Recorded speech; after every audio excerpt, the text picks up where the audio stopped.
L'homme ne vivra pas de pain seulement, mais de toute parole qui sort de la bouche de Dieu. Voici votre moment de méditation quotidienne. Pour mieux connaître Jésus-Christ.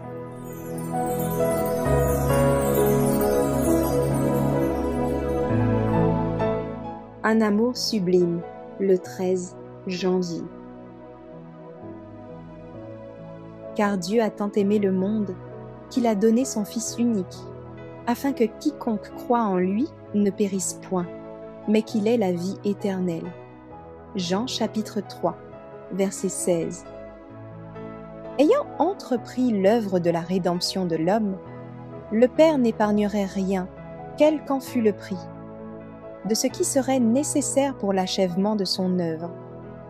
Il allait donner des possibilités aux hommes, répandre sur eux ses bénédictions, les combler de faveurs et de dons, et ouvrir les trésors du ciel à ceux qu'il venait sauver.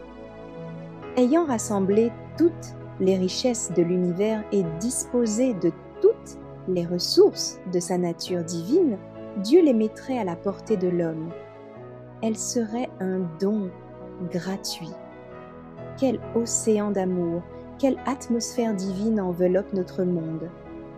Quelle expression de bonté de la part du Dieu éternel que de consentir à adopter la nature humaine dans la personne de son Fils et à l'introduire ainsi dans les plus hauts cieux. Toutes les intelligences célestes observaient avec un intense intérêt la lutte qui se déroulait sur la terre. Cette terre que Satan prétendait être sa propriété. Ces moments étaient lourds de conséquences éternelles. Quelle serait l'issue du conflit?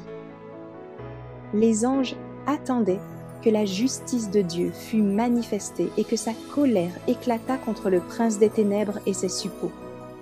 Et voici, la miséricorde prévalut.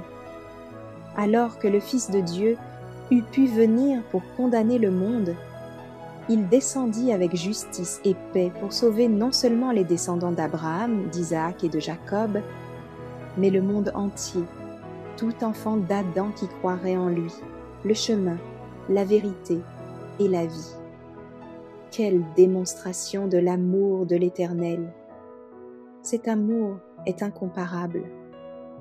Notre Rédempteur estima que, par ses mérites seuls, l'amour de Dieu devait être infusé dans l'âme de celui qui croirait en lui. Comme la vie, la vertu de l'amour divin doit pénétrer dans toutes les parties de notre nature, afin de demeurer en nous comme elle habite dans le Christ. Si nous sommes unis au Sauveur par une foi vivante, le Père nous aime comme membres du corps mystique dont le Christ est la tête glorifiée.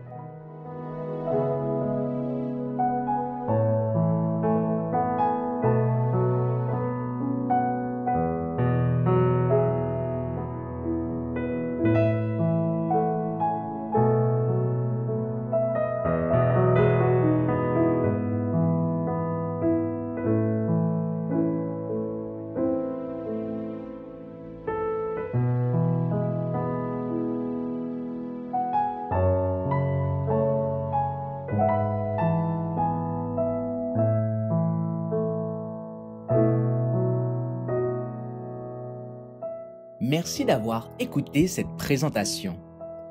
Assurez-vous de nous rejoindre demain pour votre moment de méditation quotidienne avec lereste.org.